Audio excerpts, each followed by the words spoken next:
Following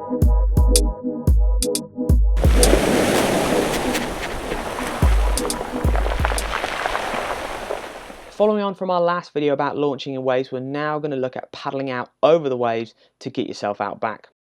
Many people find they start off on their knees, but ideally you should be aiming to get to your feet as soon as possible when paddling out. Being able to stay on your feet whilst paddling out over waves not only helps you to get out back faster and catch more waves, but it also prevents damage to you, to your board, or injury to yourself or others by the board washing around in the white water. Not wasting energy and repositioning your board and climbing back on all the time also means you have more energy for the fun stuff, riding waves. Obviously, sometimes by just looking at an approaching wave, you know you're not going to be able to make it over safely standing up, so you're going to have to consider your options. But all being well, with a bit of practice, you should be able to paddle out standing up, and here's how. If you're launching off the beach, wait for a lull in the waves, a gap where the waves aren't so big. This will increase your chances of being able to make it out back. You may want to start off on your knees for a few strokes until you're clear of the beach and get up a bit of speed before standing up, which always helps for the board stability. Then get to your feet as quick as possible and paddle with confidence. As a wave approaches, get yourself into a surf stance with one foot in front of another and them slightly offset too. This will ensure you have the most stable body position and you're able to easily transfer your weight from front to back leg as you go over the wave.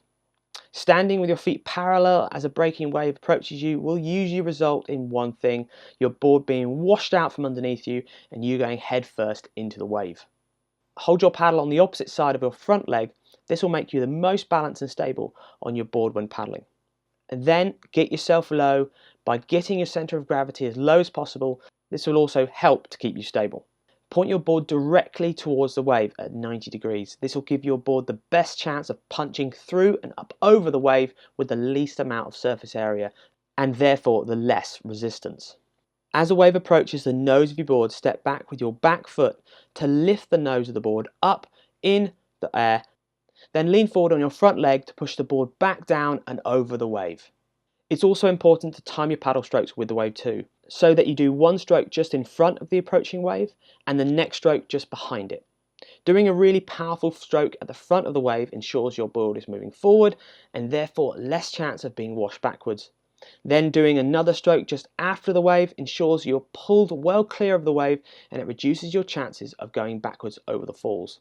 Remember, you can also use your paddle blade to brace yourself and assist you with your balance, especially if you're in a lot of foamy white water after the wave.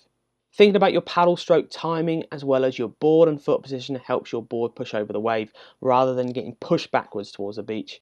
Paddling towards an approaching wave with confidence is also the key.